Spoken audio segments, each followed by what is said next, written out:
তো এই দেখুন আমার শুটকি রান্না হয়ে গেছে। আপনাদের যদি ভালো লেগে থাকে তাহলে আমার চ্যানেলটি সাবস্ক্রাইব করে পাশে থাকবেন, লাইক কমেন্ট শেয়ার করবেন। আসসালামু আলাইকুম। আজকে আমি রান্না করব পাতা শুটকি। এগুলোকে এক এক জায়গায় এক এক নামে চেনে, তো আমরা পাতা শুটকি বলি।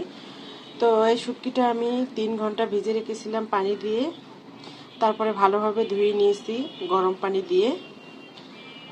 তো আমি এটা শুটকিটা ভুনা রান্না করব, সেজন্য আমি এখানে নিয়েছি রসুন, গোটা রসুন থেতো করে নিয়েছি, একটু আদা থেতো করে নিয়েছি, আর নিয়েছি পরিমাণ মতো পেঁয়াজ কুচি।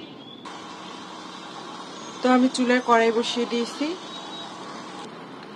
কড়াই গরম হয়ে গিয়েছে, দিয়ে দেব পরিমাণ মতো তেল, তারপরে দিয়ে দেব পেঁয়াজ কুচি। পেঁয়াজ কুচিটা আমি একটু হালকা করে ভেজে নেব।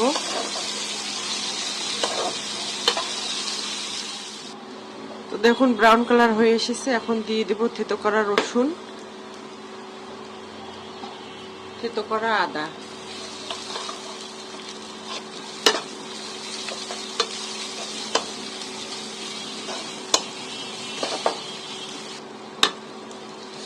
তো থেতো করা আদা রসুন পেঁয়াজের সাথে ভালোভাবে একটু ভেজে নিলাম যাতে কাঁচা গন্ধটা চলে যায়।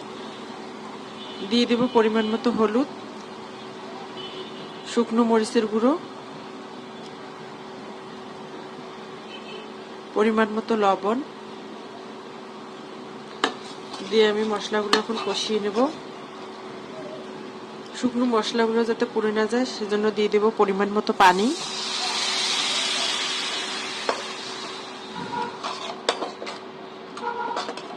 এখন আমি ভালোভাবে কষাবো। তো আমি মশলাগুলো ভালোভাবে কষিয়ে নিচ্ছি। তো হালকা করে কষানো হয়ে গেছে, এখন আমি শুটকিগুলো দিয়ে দেব। শুটকি সহ মশলাগুলো আমি ভালোভাবে কষাবো।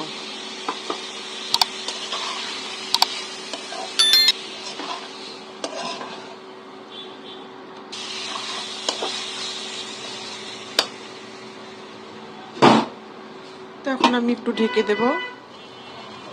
তো ঢাকনাটা এখন আমি তুলে নেব।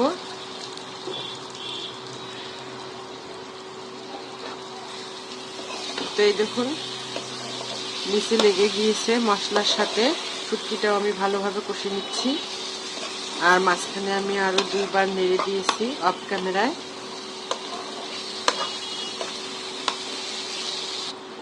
আর এখানে আমি ধনে গুঁড়ো, জিরে গুঁড়ো ব্যবহার করিনি, কারণ এখানে আমি গরম মশলা ব্যবহার করব। আর এই গরম মশলাটা আমি আলাদাভাবে বানিয়েছি। এখানে সব ধরনের গরম মশলা আছে, শুধু জয়ফল, জয়িত্রী এই গরম মশলায় নেই। তাছাড়া সব ধরনের গরম মশলা আছে। তো আমি এখন গরম মশলা দিয়ে দেব, আর দিয়ে দেব গোটা রসুন দিয়ে এখন আমি ভালোভাবে নেড়ে নেব।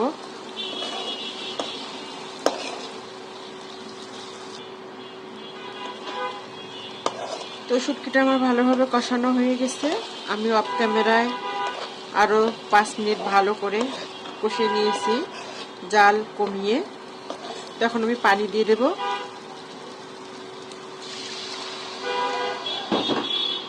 তো আমার রান্নাঘরটা হচ্ছে রাস্তার পাশে, সেজন্য সব ধরনের শব্দ দূষণ হয় সব সময়। আমি যদি ভয়েসও দেই তাহলে এরকম শব্দ সবসময় দিনরাত 24 ঘন্টা থাকে। আমার ভয়েস দিতেও খুব সমস্যা হয়।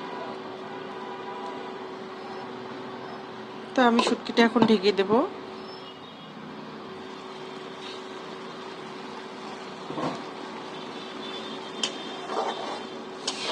তো এই দেখুন শুটকিটি আমার হয়ে গেছে।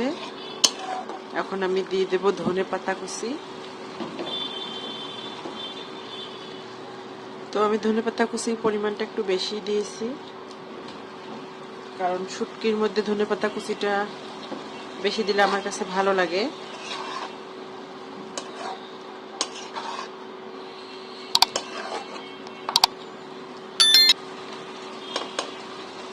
তো আমি আবার একটু ঢেকে দেব, 2 থেকে 3 মিনিট জাল করে নেব। তো এই দেখুন শুটকি ভুনা হয়ে গেছে। আমি ঝোল রাখিনি, ভুনা ভুনা করেছি। তো এখন আমি নামিয়ে নেব। এই দেখুন আমার শুটকি রান্না হয়ে গেছে। আপনাদের যদি ভালো লেগে থাকে তাহলে আমার চ্যানেলটি সাবস্ক্রাইব করে পাশে থাকবেন, লাইক কমেন্ট শেয়ার করবেন। সবাইকে অনেক ধন্যবাদ।